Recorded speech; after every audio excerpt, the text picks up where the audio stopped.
नमस्कार दोस्तों, कैसे हैं आप सभी लोग। उम्मीद करता हूँ आप सभी लोग जहाँ पर भी होंगे बढ़िया होंगे और स्वस्थ होंगे। समुच्चय का हमारा ये सेकंड क्लास है। इस क्लास में हम कुछ बेसिक पॉइंट्स के बारे में जानेंगे और ऐसे पॉइंट हमारे हैं जो कि आगे चल के हमारे प्रश्नावली के रूप में बन गई हैं। ठीक ना। तो ये सारे के सारे इंपॉर्टेंट हैं और ये नहीं है कि सिर्फ समुच्चय जो हमारा है एक ही चैप्टर तक सीमित है। अदरवाइज जो समुच्चय हमारा है ये हर चैप्टर में कहीं ना कहीं जरूर यूज किया जाता है। ठीक ना। तो चैप्टर जो हमारा ये वाला है यानी कि समुच्चय, ये एक इंपॉर्टेंट चैप्टर है। ठीक ना। तो बने रहिएगा वीडियो में शुरू से लेकर आखिरी तक, आपको स्टेप बाय स्टेप सब कुछ समझाया जाएगा। और हाँ, अगर आप लोग चैनल पर नए हैं तो चैनल को प्लीज सब्सक्राइब कर लीजिएगा। अगर वीडियो पसंद आती है लाइक करके उसको शेयर भी कर दीजिएगा। ठीक ना। क्योंकि ना सब्सक्राइब करने में ना लाइक करने में पैसा बिल्कुल भी नहीं लगता है। ठीक ना। तो प्लीज आप लोग कर दीजिएगा। देखते सभी लोग हैं लेकिन करता कोई नहीं है कि नहीं। तो करिए भी। ठीक ना। तो आइए देखते हैं हमें बेसिक पॉइंट क्या क्या समझना है। पहला चीज हमें इसमें दिया गया है रिक्त समुच्चय। क्या होता है? रिक्त समुच्चय। समुच्चय, रिक्त समुच्चय को बोलते हैं the empty set. The empty set. Clear ना। सारी के सारी बेसिक जानकारियां हैं। बेसिक मैथ मैं आपको समझा रहा हूं, बिल्कुल जड़ से मैं समझा रहा हूं। क्लियर ना। क्योंकि देखिए जो चीजें जड़ से समझ में आती है ना वो आगे चल के बहुत अच्छा ज्ञान भी देती है और लोगों को भी समझाने में आसानी होती है। ठीक है। तो कोशिश करिएगा, कोई भी चीज हो, कोई भी बात हो या कुछ भी हो, कोशिश करिएगा शुरू से समझने का, है कि नहीं। क्योंकि बीच में से समझेंगे तो बहुत कम समझ में आएगा। ठीक ना। और दूसरा चीज हमें इसमें पढ़ना है परिमित, परिमित, परिमित और अपरिमित। अपरिमित, क्लियर, जिसको हम बोलते हैं finite and infinite. Finite and infinite set. Clear ना। समुच्चय। और तीसरा इसमें हमें पढ़ना है समान समुच्चय। क्या है? समान समुच्चय। क्लियर ना, जिसको हम बोलते हैं द इक्वल सेट। क्या बोलते हैं? Equal set. Equal set. Clear ना। ये तीन चीजें हमें पढ़नी है आज की इस क्लास में, जो कि हमारी बेसिक चीजें होने वाली हैं। ठीक ना। ये कहीं जो हमारी है आप ये ना समझिएगा कि ये क्या है क्या नहीं है, ये समझना इंपॉर्टेंट नहीं है। देखिए पढ़ाई में हर चीज इंपॉर्टेंट होती है। ठीक ना। एग्जामिनर कहीं से भी कुछ भी पूछ सकता है, ये आपको नहीं पता क्या पूछेगा क्या नहीं पूछेगा, कुछ भी पूछ सकता है वो एग्जामिनर। ठीक ना। तो कोशिश करिएगा कि बढ़िया तरीके से तैयारी करने की। ठीक ना। क्योंकि जो हमारा इम्पटी सेट होता है, इम्पटी, ठीक ना, रिक्त समुच्चय जो होता है वो हर जगह काम आता है, सिर्फ बोर्ड एग्जाम में नहीं, हर जगह काम आता है। क्लियर ना। तो हमें ये तीन चीजें समझनी है आज की इस क्लास में। आइए हम स्टार्ट करते हैं। वीडियो में शुरू से लेकर आखिर तक बने रहिएगा। ठीक ना। सब कुछ समझिएगा और अपने दोस्तों के पास इस वीडियो को जरूर शेयर करिएगा। ठीक ना। क्योंकि डेली आपको क्लास मिलता रहेगा। ठीक ना। तो आइए ये तीन चीजें हमें समझनी है। पहला हम पॉइंट के रूप में ले लेते हैं रिक्त समुच्चय। रिक्त समुच्चय हमारा क्या होता है? ठीक ना। रिक्त समुच्चय, रिक्त समुच्चय का मतलब एक प्रकार से हम जिसको बोलते हैं खाली स्थान। क्या बोलते हैं? खाली स्थान।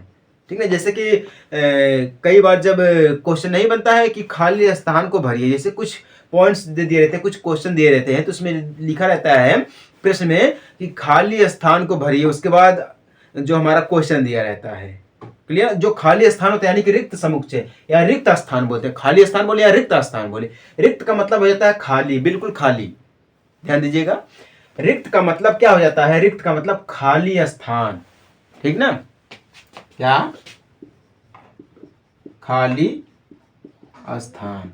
रिक्त का मतलब हो जाता है खाली स्थान। ठीक ना। तो जब खाली स्थान हो जाता है तो आप यहां से समझ सकते हैं कि द एम्प्टी सेट क्या हमारा होता है? खाली स्थान होता है। ठीक ना। जिसमें एक भी अवयव ना हो। जिस समुच्चय में एक भी अवयव ना हो उसको हम बोलते हैं द इम्पटी सेट। ये हमारा इम्पटी का मतलब क्या होता है? फाई। क्या होता है? इसको हम फाई से करते हैं। फाई हमारा क्या है? फाई। ये हमारा सिंबल है, किसका है? द एम्प्टी सेट का सिंबल हमारा क्या है? फाई है। क्लियर ना? ये फाई हमारा होता है। इम्प्टी सेट मैं आपको एक बार फिर समझा रहा हूँ। इम्प्टी सेट यानी कि रिक्त समुच्चय का मतलब हो जाता है एक ऐसा समुच्चय है जिसमें कोई भी अवयव नहीं है, बिल्कुल खाली है। यही हमारा क्या होता है? रिक्त समुच्चय होता है, या इसको हम बोलते हैं शून्य समुच्चय, जिसको हम क्या बोलते हैं? Zero set. क्या बोलते हैं? जीरो सेट, या हिंदी में शून्य समुच्चय। ठीक ना? और याद रखिएगा, ये हमारा जो इम्प्टी सेट का फॉर्मूला होता है, सिंबल होता है, फाई जो होता है ना, इसमें कोई भी समुच्चय नहीं होता है, लेकिन ये सभी समुच्चय के बराबर होता है। याद रखिएगा, इसमें कोई समुच्चय नहीं होता है, लेकिन ये सभी समुच्चय के बराबर होता है। इतना याद रखिएगा, ठीक ना? कोई भी समुच्चय मान लीजिए हमारे पास दे दिया गया, कोई भी समुच्चय हमारे पास मान लीजिए दे दिया गया, एग्जाम्पल के तौर पे एक हमारे पास समुच्चय दिया गया है जिसको हम आपको बता रहे हैं। ठीक ना? यहाँ पे एक समुच्चय दिया गया है, क्लियर मैं एक बार कर रहा हूं। यहाँ पे दिया गया है, कहाँ चला गया भाई? यहाँ पर दिया गया, हाँ ठीक है, ठीक ना? यहाँ पर दिया गया एक समुच्चय हमारे पास दिया गया है, मान लीजिए ए में दिया गया है एक फाई है, एंड बी में दिया गया है मतलब ब्रैकेट में 1 2 3, ठीक ना, 4, बस यहाँ तक। एंड बी में दिया गया है, सी में दिया गया है, सी में दिया गया है 4 6 8 10। क्लियर ना? ये दिया गया है। अगर हमें ये बताना होगा क्या ये बराबर आपस में है सभी, तो क्या कहना पड़ेगा? आपस में सभी बराबर हैं। कैसे बराबर भैया बताइए? कोई है बराबर? कम से कम एक अवयव, अगर कोई समुच्चय है, अगर दो समुच्चय, जैसे कि यहाँ पे देखिए समुच्चय बी दिया गया है एंड समुच्चय सी दिया गया है, अगर ये दोनों समुच्चय में कोई भी कम से कम 2 या 3 कंपोनेंट मिलने चाहिए, ठीक ना, कम से कम 2 या 3 कंपोनेंट मिलने चाहिए, तभी वो जाके हमारा इक्वल होगा। ठीक है? अब यहाँ पे देखिए बी और सी में, देखिए B and C, B and C में देखिए 1 2 3 4, इसमें 4 तक दिया गया, इसमें 4 6 8 10, तो यहाँ पे देखिए 4 मिल रहा है, यहाँ पे 4 मिल रहा है। अगर एक ही कंपोनेंट मिल रहा है, बाकी अदरवाइज नहीं कंपोनेंट मिल रहे हैं, तो कोई बात नहीं है, ये हमारा बराबर नहीं होगा। इसको क्या बोलेंगे? इसको हम बोलेंगे B not is equal to C. Clear ना? कम से कम एक से अधिक मिलने चाहिए, 1 या 2 से अधिक मिलने चाहिए, 2 हो या 3 हो कंपोनेंट हो, इस टाइप से हमारे कंपोनेंट मिलेंगे, तब जाके हमारा ये क्लियर होगा। समझ में आई बात ना? चलिए, समझ में आ गया तो बहुत बढ़िया है। अब यहाँ पे देखिए जो हम फाई की बात कर रहे हैं, यहाँ पे क्या है? रिक्त समुच्चय, फाई की बात कर रहा हूं मैं। फाई जो हमारा है ना, इसमें कोई समुच्चय नहीं है, लेकिन ये सभी समुच्चय के बराबर है। ठीक ना? क्या है? सभी समुच्चय के बराबर में है। अगर हमसे पूछेगा तो सभी को बराबर करिए, तो phi equal B and phi equal C, but B not is equal to C. कहने का मतलब ये, फाई हमारा बी के भी बराबर में है, फाई हमारा सी के भी बराबर में है, यानी कि A equal B and A equal C, सभी आपस में क्या है? बराबर है। क्या है? सभी आपस में क्या है? बराबर है। इस टाइप से खाली स्थान होता है। जैसे कि मान लीजिए आपका कोई कॉलेज है, ठीक ना, कॉलेज है, अब सपोज दैट मान लीजिए आप स्कूल में पढ़ रहे हैं, ठीक ना, आप स्कूल में ही पढ़ रहे हैं, कॉलेज में तो है नहीं। कॉलेज मतलब क्या हो जाता है? जो अंडर ग्रेजुएट होते हैं, पोस्ट ग्रेजुएट होते हैं, उसको हम कॉलेज बोलते हैं। जैसे कि BA BSc MA MSc MCOM BCom B.Ed, ठीक ना, DLED, अदरवाइज ये सभी क्या होते हैं? हमारे कॉलेज में जाते हैं। बाकी अब आप 9 से लेके 12 तक पढ़ रहे हैं, तो ये स्कूल है, ठीक है? क्या है? स्कूल है। तो आप स्कूल में पढ़ रहे हैं, ये हम क्लास 11th का समझा रहे हैं, ठीक ना, क्लास 11th का समझा रहे हैं। क्लास 11th का कोई भी ऐसा स्टूडेंट है, क्या वो एक ही साल 2 कक्षाओं में पढ़ सकता है? उसका नाम चल सकता है? आप ही बताइए। अगर मैं मान लीजिए क्लास 11th में मैं आपको समझा रहा हूं, क्या आपका नाम क्लास 11th में तो है, क्लियर है? क्या आपका नाम क्लास 10th में भी हो सकता है? क्या आप दोनों क्लास में एक साथ पढ़ सकते हैं? नहीं पढ़ सकते हैं। क्या नहीं पढ़ सकते हैं? दोनों में खाली हो जाएंगे आप। कहने का मतलब ये है, ठीक ना? ना ही आप ए में रह पाएंगे, ना ही आप समुच्चय बी में रह पाएंगे, यानी कि ना ही आप 11 में रह पाएंगे, ना ही आप 10 में रह पाएंगे। समझिए बात को, ठीक ना? तो ये खाली स्थान हो जाता है। जो खाली स्थान होता है उसी को हम क्या बोलते हैं? रिक्त समुच्चय या इम्प्टी सेट, जिसको हम अपनी भाषा में शून्य समुच्चय भी बोलते हैं, ठीक ना? और समुच्चय यानी कि रिक्त समुच्चय का सिंबल है फाई, ठीक है ना, जो सभी समुच्चय के बराबर होता है। क्लियर ना, क्या है, जो सभी समुच्चय के बराबर होता है। समझ में आ गई बात ना। चलिए, उम्मीद करता हूँ आपको बढ़िया तरीके से समझ में आ गया होगा। आगे बढ़े अब हम। अब अपना आप लोग ये कमेंट में बताइएगा कि आपको समझ में आया कि नहीं समझ में आया है। ये जो मैं आपको बताया हूँ रिक्त समुच्चय, ये समझ में आई कि नहीं समझ में आई है। चलिए कमेंट में आप लोग बता दीजिएगा। दूसरी बात मैं कर रहा हूँ, परिमित और अपरिमित, परिमित और अपरिमित, अपरिमित समुच्चय। क्या है, समुच्चय जिसको हम बोलते हैं finite, finite and infinite. Clear ना, ये है परिमित और अपरिमित समुच्चय, फाइनाइट एंड इनफाइनाइट सेट। अब आपको पता है कि परिमित क्या हमारा होता है और अपरिमित क्या होता है। आपको पता है, मैं आपको कई बार समझाया हूं परिमित और अपरिमित में अंतर क्या होता है। परिमित का मतलब ये हो जाता है जिसकी कोई सीमा हो, ठीक ना, जिसकी कोई सीमा हो। और अपरिमित का मतलब ये हो जाता है जिसकी कोई भी सीमा ना हो। सीमा, सीमा किसी लड़की का नाम मत समझ लेना। सीमा बहुत लड़कियों का नाम भी होता है सीमा ना। तो सीमा मतलब ये सीमा नहीं, लेडीज का नाम सीमा नहीं, किसी का नाम सीमा नहीं है, या सरहद वाली सीमा नहीं है। ये सीमा मतलब जैसे कि मान लीजिए आप यहाँ से चले, ठीक ना, यहाँ पर रास्ता बंद है, तो ये एक सीमा है। मतलब यहाँ से आप चले, यहाँ पर खत्म हो गया, इसके बाद कोई रास्ता नहीं, तो मतलब ये आपका एंड है। यहाँ से हमारा स्टार्ट हुआ, यहाँ से एंड हो गया, तो ये क्या हो गया, एक रास्ता हो गया, प्रतिबंध आपका है। क्लियर ना। तो इसको हम बोलते हैं परिमित, जो लिमिट में है उसको परिमित बोलते हैं, और जो लिमिट में नहीं है उसको हम अपरिमित बोलते हैं। जैसे कि बिंदु, एक बिंदु पे कई सारी रेखाएं खींची जा सकती हैं, ठीक ना, एक बिंदु पे कई सारी रेखाएं खींची जा सकती हैं। एक बिंदु है, इस पे कई सारी रेखाएं खींच सकते हैं, कितना भी रेखा खींचेंगे कोई फर्क नहीं पड़ने वाला है, ठीक ना। तो इसको हम क्या बोलते हैं, परिमित और अपरिमित, ठीक ना। समझ में आ गई बात ना। आइए आपको हम अब मैथमेटिक्स यानी कि समुच्चय के रूप में थोड़ा समझा देते हैं। समुच्चय के रूप में मैं आपको समझाऊंगा, ध्यान दीजिएगा। यहाँ पे हम आपको अभी पिछले ही क्लास में, पहली क्लास में हम आपको कुछ प्रतीक बताए थे या सिंबल बताए थे। जैसे कि यन का प्रतीक क्या होता है, यन का प्रतीक प्राकृतिक संख्या होता है, प्राकृतिक संख्या होता है, ठीक ना। जेड का बताए थे पूर्णांक होता है, क्लियर ना, पूर्णांक होता है। क्यू का बताए थे आपको परिमेय होता है, परिमेय संख्या का होता है, ठीक ना। आर का बताए थे रियल नंबर यानी कि वास्तविक, वास्तविक संख्या का होता है, क्लियर ना। एन प्लस का बताए थे धन पूर्णांक होता है, क्लियर ना, धन प्राकृतिक होता है। जेड का बताए थे धन पूर्णांक होता है, ठीक ना। क्यू का बताए थे, जो हम क्यू प्लस का बताते हैं धन परिमेय का होता है। ये कुछ हम आपको सिंबल बताए थे पहली क्लास पे, ठीक ना। जिसने भी पहली क्लास को अटेंड किया उसको समझ में आएगा, क्लियर ना। चलिए अब इसी सिंबल के आधार पे हम आपको कुछ समझाएंगे, क्योंकि हम आपको बोले थे सिंबल याद कर लेना, क्योंकि बिना सिंबल के कुछ होने वाला नहीं है मैथमेटिक्स में, क्लियर ना। बिना सिंबल के मैथमेटिक्स में कुछ होने वाला नहीं है। आइए अब समझते हैं, परिमित समुच्चय के रूप में समझते हैं। जैसे कि मान लीजिए हमारे पास एक समुच्चय है ए, ठीक ना, 1 2 3 4 5 एंड 6, ठीक ना। एक समुच्चय हमारे पास है B, A E I O you, ये क्या है, अंग्रेजी वर्णमाला के स्वर है, क्लियर ना। एंड एक समुच्चय हमारे पास सी है, जिसको हम लिख रहे हैं विश्व के सभी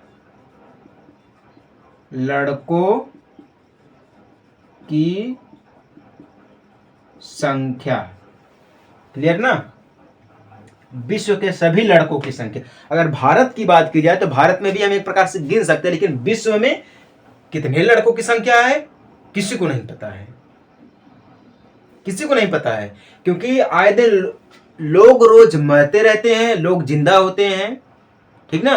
कई जन्म होता है और कई मरण होता है, तो कोई नहीं गिन सकता है कितने लोग जिंदा हैं, कितने लोग मर गए हैं, क्या हुआ, कैसे हुआ है, कितने लड़के हैं, कितनी लड़कियां, कितने जेंडर से अलग अलग हैं, तो मतलब कोई नहीं गिन सकता। बात ये है, ठीक ना। तो अब आप यहाँ पर ये बताइएगा कि क्या परिमित इसमें कोई है और क्या अपरिमित इसमें कोई है। इसमें एक बार सपोज करिए, आप लोग कमेंट में एक बार खुल के बताइएगा कि देखिए क्या यहाँ पर कोई परिमित और अपरिमित की बात कर रहा हूं मैं। यहाँ पर ध्यान दीजिएगा, हम आपको कई बार बोले हैं परिमित मतलब हो जाता है जिसकी एक लिमिट होती है, और अपरिमित मतलब हो जाता है जिसकी कोई लिमिट नहीं होती है। यानी कि फाइनाइट यानी कि एक सीमा, एक हद में रहता है। बहुत लोग होते हैं ना जो बात करते करते या गुस्से में या झगड़ा करते करते हद पार कर देते हैं, जो नहीं बोलना होता वो भी बोल देते हैं। तो एक प्रकार से वो हद पार हो गई, ठीक ना। तो जब हद पार हो जाती है, जब कोई चीज अपने लिमिट से बाहर चली जाती है, जिसको कोई नहीं समझ सकता है या कोई गिन नहीं सकता है, उसको हम अपरिमित बोलते हैं। और जो लिमिट में रहती है, जिसको सभी लोग समझ सकते हैं, सभी लोग गिन सकते हैं, उसको हम परिमित बोलते हैं। तो आप यहाँ पर बताइएगा 1 से लेकर 6 तक संख्या दी गई, इसको हम गिन सकते हैं। क्या दिया गया? 1 से लेकर 6 तक संख्या दी गई है, इसको हम गिन सकते हैं। और यहाँ पे AEIOU, ये क्या है? अंग्रेजी वर्णमाला के स्वर है, इसको भी हम गिन सकते हैं। जब हम दोनों को गिन सकते हैं तो वह हमारा क्या हो जाएगा? परिमित हो जाएगा। क्या हो जाएगा? परिमित हो जाएगा। अब यहाँ पे देखिए सी में दिया गया विश्व के सभी लड़कों की संख्या, इसको हम नहीं गिन सकते हैं। सिर्फ इंडिया की बात की जाए तो इंडिया में भी हम एक प्रकार से गिनती करने का प्रयास करेंगे, कुछ हद तक पहुंच भी सकते हैं, बट पूरे विश्व की अगर हम गिनती करें तो हम नहीं पहुंच सकते। ये अपरिमित है, इसको कोई गिन नहीं सकता है। अभी हम आपको बोले हैं कि लोग रोज मरते हैं, लोग रोज मरते हैं और लोग रोज जिंदा होते हैं। समझ में आई बात ना? तो कितने लोग मरे हैं और कितने लोग जिंदा हुए हैं, इसकी रोज गणना करनी पड़ेगी। तो क्या फायदा इसका? गणना हो पाएगा? 24 घंटा में 24 लोग जीते हैं, 24 लोग मरते हैं, हैं? तो इसकी कोई भावना है जिसको हम समझ सकते हैं? नहीं समझ सकते हैं। ये एक अपरिमित है। और जब भी हम लिखेंगे, परिमित हो या अपरिमित हो, समान समुच्चय हो, रिक्त समुच्चय हो, ठीक ना, कोई भी समुच्चय हो, हमेशा हम उसको मझले ब्रैकेट के अंदर में ही लिखेंगे। कहां पर लिखेंगे? मझले ब्रैकेट के अंदर ही लिखेंगे, बाहर तो हम बिल्कुल ही नहीं लिख सकते हैं, ठीक ना। तो अब आप यहां पर यह समझिएगा, यहाँ पे जो हम आपको बोले, ये यहाँ पे एक नेचुरल नंबर है। क्या है? एक है नेचुरल नंबर है। नेचुरल नंबर एन यानी कि ए समुच्चय हमारा, इसमें कितने हुए हैं? 1 2 3 4 5 6, इसमें 6 कंपोनेंट है, ठीक ना। एन बी इक्वल, इसमें कितने कंपोनेंट है? 1 2 3 4 5, कितने हैं? 5 है, ठीक ना। एन एक नेचुरल नंबर है, यानी कि प्रकृति संख्या है। ए प्रकृति संख्या, बी प्रकृति संख्या, जिसको हम गिन सकते हैं वह एक प्रकृति संख्या हो जाएगा। और इसकी कोई सीमा नहीं है, किसकी? सी की है। तो एन सी इक्वल, कोई सीमा नहीं, इसकी कोई सीमा नहीं है, ठीक ना। इसको हम लिख सकते हैं इनफाइनाइट। क्या? इनफाइनाइट हम इसको लिख सकते हैं। क्लियर ना? तो ये रहे हमारे कुछ छोटे से बेसिक एग्जाम्पल परिमित और अपरिमित समुच्चय के। क्लियर ना? चलिए कुछ और भी मैं आपको समझाने का प्रयास करता हूं इसमें है, नहीं तो बहुत लोग कहेंगे इसमें कंफ्यूजिंग काफी हद तक हो जाती है। कैसे हो जाती है मैं आपको समझा रहा हूं अभी है। देखिए अभी तो मैं आपको एक साधारण सा एग्जाम्पल दिया हूं, बिल्कुल साधारण एग्जाम्पल है जिसका ज्ञान सभी लोगों के पास है, इतना साधारण है। अब आइए हम आपको कुछ ऐसे उदाहरण समझाते हैं। देखिए कोई समुच्चय हमारे पास दिया गया है ए, ठीक ना, मझले ब्रैकेट में रखेंगे हम इसको सभी को। क्लियर ना? ए इक्वल 1 2 3 1 2 3 यानी कि डॉट डॉट करके, ठीक ना। And B equal A B C dot dot dot, ठीक ना। एंड एक लिख लेता हूं मैं सी डॉट डॉट डॉट -1 -2 0 -5, ठीक ना, डॉट डॉट डॉट। यहाँ पे कुछ एग्जाम्पल मैं रहा हूं, एग्जाम्पल। क्लियर ना? अब आप लोग यहाँ पर बताइएगा क्या ये परिमित है और ये क्या अपरिमित है कि नहीं है। अब आप लोग एक बार बताइए क्या इसमें परिमित है और क्या अपरिमित है। देखिए क्वेश्चन जब भी इस टाइप से आएगा, देखिए यहाँ पे आप लोग कभी सोचे हैं कि यहाँ पे जो बिंदु है 1 2 3 करके 3 डॉट क्यों लगाया गया है? कभी आप लोग सोचे कि इसका क्या रीजन है? कभी सोचे हैं? जब भी हम किसी चीज को अपरिमित रूप में लिखते हैं, कम से कम 3 अंक और 3 डॉट लिखते हैं। अगर इससे ज्यादा डॉट है या 3 से अधिक अंक है तो वहाँ पे कुछ दिक्कत हो सकती है, लेकिन कम से कम, अधिक से अधिक लिख सकते हैं, लेकिन कम से कम 3 संख्या और 3 डॉट हम लिखते हैं, ठीक है, तब जाके वह अपरिमित के रूप में हो पाती है। किसके? अपरिमित के रूप में हो पाती है। कम से कम हम लिखते हैं, बात को समझिएगा, क्लियर ना? 3 बिंदु 3 शब्द लिखते हैं, समुच्चय का 3 संरचना स्पष्ट होती है, जिससे उस समुच्चय की, क्लियर ना? जब भी हम समुच्चय बनाएंगे, जब भी हम अपरिमित समुच्चय बनाएंगे, तो कम से कम 3 शब्द और 3 बिंदु लिखेंगे, क्लियर ना? कभी आप, ये हम आपको एकदम बेसिक चीजें बता रहा हूं मैं, ठीक ना? 3 शब्द और 3 बिंदु लिखेंगे, तब जाके हमारा वो इनफाइनाइट के रूप में जाएगा, अपरिमित के रूप में जाएगा, क्लियर ना? कम से कम की बात कर रहा हूं मैं, अधिक से अधिक आप कितने भी शब्द लिख के कितने भी बिंदु लगा सकते हैं, क्लियर ना? अब यहां पर भी देखिए वही बात है, ये भी अपरिमित है, ये भी अपरिमित है, कम से कम 3 बिंदु और 3 शब्द लिखना पड़ता है, तब जाके यहाँ पे देखिए 1 dot 2 dot 3 dot dot dot, clear ना? तो ऐसे शब्द को हम पकड़ना चाहते हैं, जो कि बेसिक चीजें है। मैं आपको कई बार बोल रहा हूं कि कभी आपने ये सोचा है कि ये शब्द ऐसे क्यों लिखे जाते हैं, A dot B dot C dot dot dot dot 3 बार क्यों लिखे जाते हैं? इसका एक कारण है, अपरिमित रूप में कम से कम 3 शब्द और 3 बिंदु लिखे जाती है, तब जाके वह हमारा अपरिमित के रूप में हो पाता है। समझ में आई बात ना? इसीलिए हम 3 बिंदु और 3 डॉट को लिखते हैं, ठीक ना? ये चीजें आपको समझ में आ गई हैं। अब आइए यहाँ पे देखिए क्या दिया गया, बिंदु सी में, समुच्चय सी में 3 बार डॉट दिया गया, -1 -2 0 -5 डॉट डॉट डॉट। ये भी देखिए, अगर एग्जामिनर ऐसे क्वेश्चन पूछेगा तो आप ये फटाक से करिए, अपरिमित है। क्या है? अपरिमित है, अपरिमित। क्योंकि देखिए ऐसे क्वेश्चन हमेशा इनफाइनाइट होते हैं, ऐसे क्वेश्चन हमेशा इनफाइनाइट होते हैं। अगर आपको दिक्कत हो रही है, अगर देखिए एग्जामिनर क्या करते हैं ना, कई बार यहाँ पे देखिए 3 बिंदु पहले लगा देते हैं, डॉट पहले लगा देते हैं और पीछे भी डॉट लगा देते हैं, क्लियर ना? तो ये इसका मतलब भी हो जाता है अपरिमित। मैं आपको एक चीज और समझा रहा हूं, अगर एग्जामिनर कभी भी आपको डी समुच्चय मान लीजिए, कभी भी आपको पहले अगर डॉट लगा के दे दिया एग्जामिनर, ठीक ना, उसके बाद 0 2 4 3 5 ऐसे करके अगर आपको दे दिया एग्जामिनर कभी भी, तो तब भी आप कहेंगे कि ये हमारा अपरिमित है, क्योंकि ये संख्या शुरू कहां से हुई है ये हमें नहीं पता है, खत्म कहां पे हुई है, 5 पे, 5 पे खत्म हो गई ये तो हमें पता, लेकिन शुरू कहां से हुई है ये हमें नहीं पता है। तो ये भी हमारा किस में आ जाएगा? अपरिमित के रूप में आ जाएगा। जिसका अंत ना पता हो उसको अपरिमित बोलते हैं, जिसका स्टार्ट ना पता हो उसको भी हम अपरिमित बोलते हैं। जहां से शुरू हुई है वो पता है, जहां पे खत्म हुई है वो हमें नहीं पता है, अपरिमित। और जहां से शुरू हुई है वो हमें नहीं पता, और जहां पे खत्म हुई है वो पता है, तो वह भी हमारा अपरिमित के रूप में ही जाएगा, ठीक ना? तो ये क्या है? एक विषम है। क्या है? ये जो हमारा समुच्चय सी दिया गया एक विषम हमारा समुच्चय है, ठीक ना? अपरिमित के रूप में, विषम अपरिमित, ये भी हमारे सम है, क्लियर ना? चलिए, उम्मीद करता हूं आपको ये 3 पॉइंट्स बढ़िया तरीके से एकदम बिल्कुल समझ में आ गए होंगे, ठीक ना? चलिए, समझ में आ गया तो बहुत अच्छी बात है, क्योंकि ऐसे ऐसे चीजें जो बेसिक होती हैं, ठीक ना, जिसको अधिकतर लोग छोड़ देते हैं, समझ नहीं पाते हैं, कि सोचते हैं क्या करें क्या नहीं करें, इसमें क्या होने वाला क्या नहीं होने वाला है, ये चीजें बहुत लोग कर देते हैं, ठीक ना?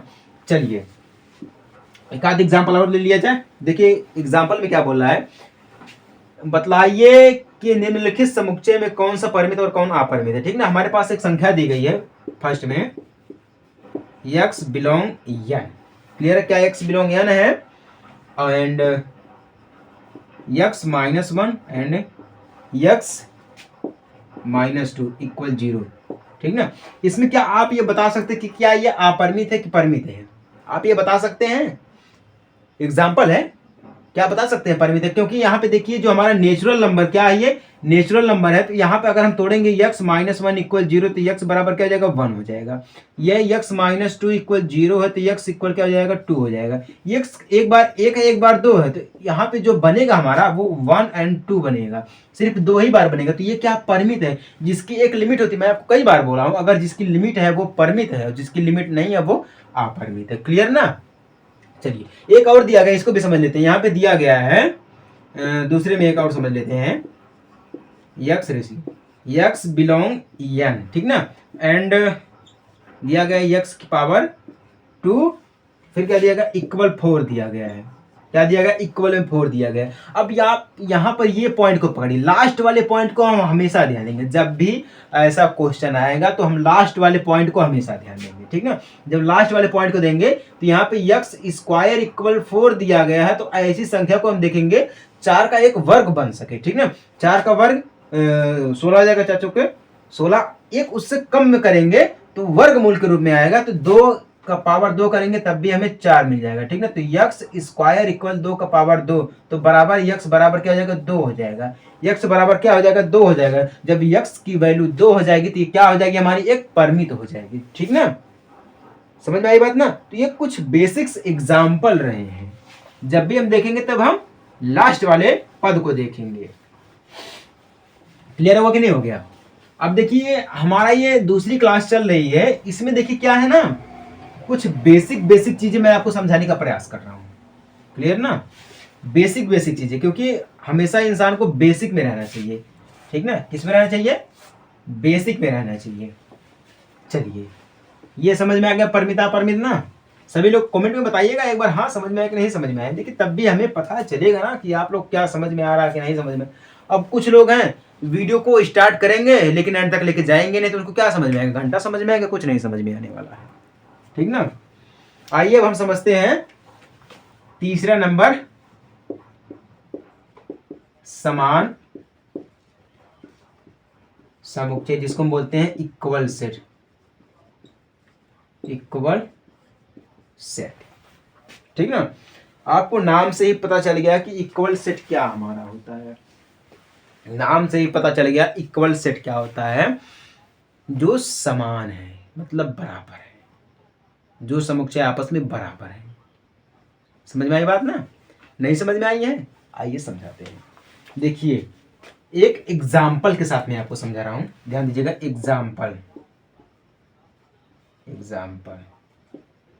एग्जाम्पल देखिए ना, हमारे जीवन में एक महत्वपूर्ण चीज है एग्जाम्पल।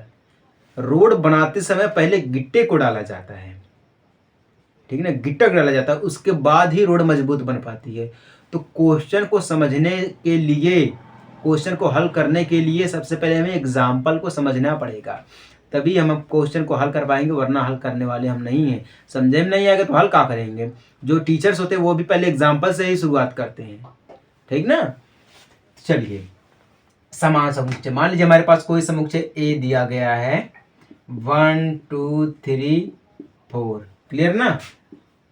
हमारे पास समुच्चय बी दिया गया है, 1 2 3 4। जब समुच्चय ए इक्वल समुच्चय बी, समुच्चय ए के जितने भी पद हैं या अवयव हैं और समुच्चय बी के भी जितने अवयव हैं, जब ये आपस में दोनों बराबर अवयव रहेंगे तब हम उसको समान समुच्चय बोलेंगे। क्या बोलेंगे, समान समुच्चय बोलेंगे।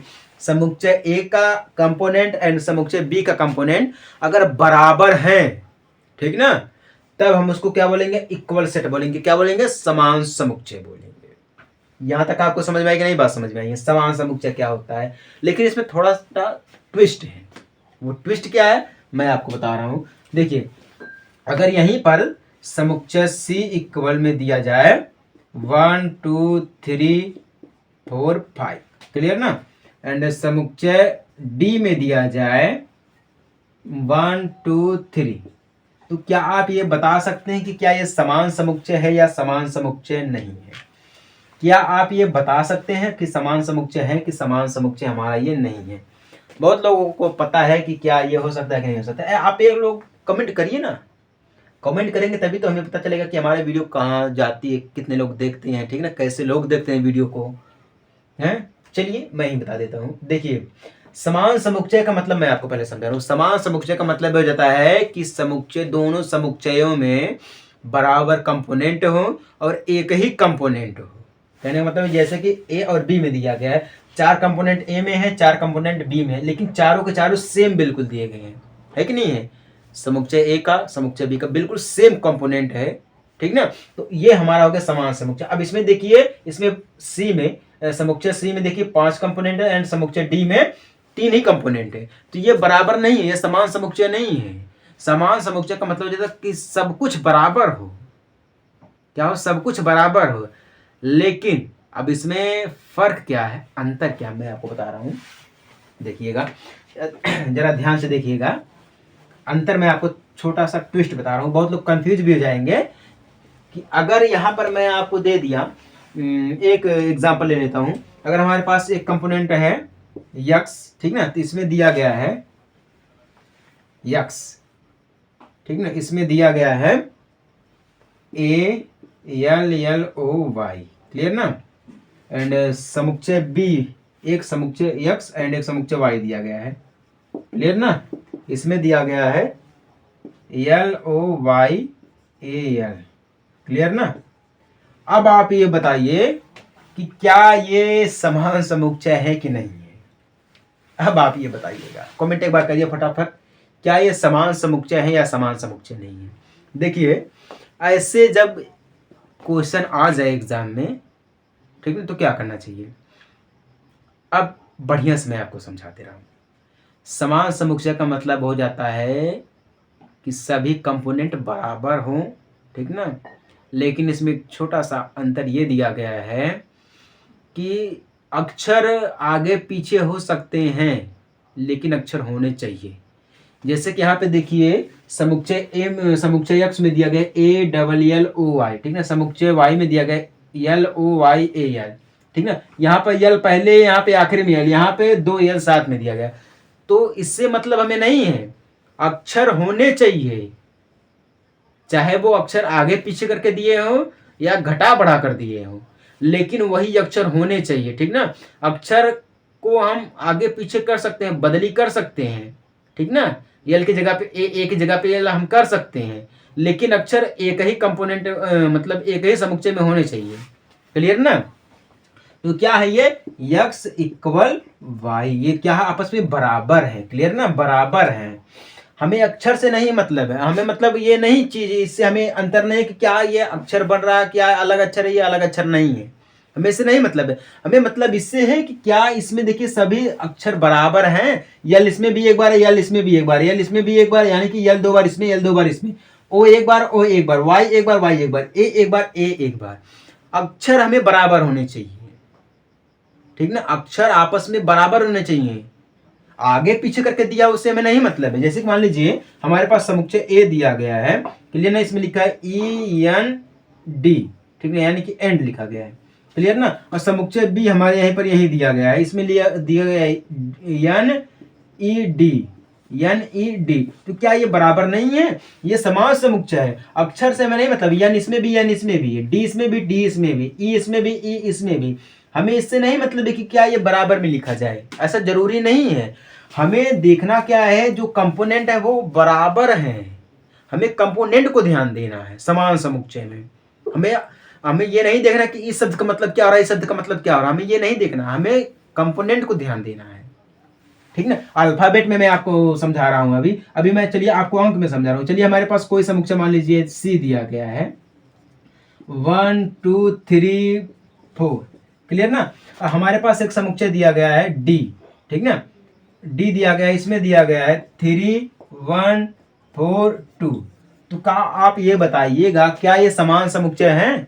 बिल्कुल, यहाँ पे ए इक्वल बी ये बराबर थे, ठीक ना। तो यहाँ पे क्या बताइए, सी इक्वल डी हो सकते हैं, क्यों नहीं हो सकते भैया, बिल्कुल हो सकते हैं। ए यहाँ पर भी, एक यहाँ पर भी, दो यहाँ पर भी, दो यहाँ पर भी, तीन यहाँ, तीन यहाँ, चार यहाँ, चार यहाँ। हमें इससे नहीं मतलब है कि संख्या कहाँ पर दी गई है, हमें मतलब इससे कि संख्या दी गई है, हमें कंफर्म ये करना है कंपोनेंट हमारे आपस में बराबर होने चाहिए, चार यहाँ पर भी, चार यहाँ पर भी है। समझ में आई बात ना। तो हमें इससे मतलब है। बाकी समान समुच्चय हमारा क्या होता है, आपस में बराबर दोनों समुच्चय होने चाहिए। जैसे कि यहाँ पे देखिए एक्स वाई बराबर है, सी डी बराबर है, ए बी बराबर, मतलब सब आपस में बराबर हैं। तो यही हमारा होता है समान समुच्चय। समझ में आई बात ना, बिल्कुल आसान है, ठीक ना। इसी तीन समुच्चय के ऊपर बनी हमारी प्रश्नावली नंबर 2, ठीक ना। पहली क्लास में हम पहला प्रश्नावली हल करेंगे, दूसरी क्लास में दूसरी प्रश्नावली की हल करेंगे, ठीक है, तीसरी क्लास में तीसरी प्रश्नावली हल करेंगे। मतलब जितनी क्लास रहेंगे उतनी प्रश्नावली आपकी बन जाएगी, ठीक ना। समझ में आई बात ना। चलिए, अगर समझ में आ गई है तो फटाफट से चैनल को सब्सक्राइब करके वीडियो को लाइक करके शेयर क्यों नहीं करते हैं आप लोग। करिए, विश्वास करिए, एक बार देखिएगा शुरू से लेकर आखिरी तक, तब ना समझ में आएगा, है कि नहीं है। तो उम्मीद करता हूँ आपको रिक्त समुच्चय, परिमित और अपरिमित समुच्चय, समान समुच्चय तीनों आपस में बढ़िया तरीके से आपको समझ में आ गया होगा। ठीक ना, समझ में आ गया तो वही चीज़ है, लाइक सब्सक्राइब बस। ठीक ना, बाकी चलिए मिलते हैं हम आपसे अगले क्लास में एक छोटे से ब्रेक के बाद। तब तक ले जय हिंद, वंदे मातरम।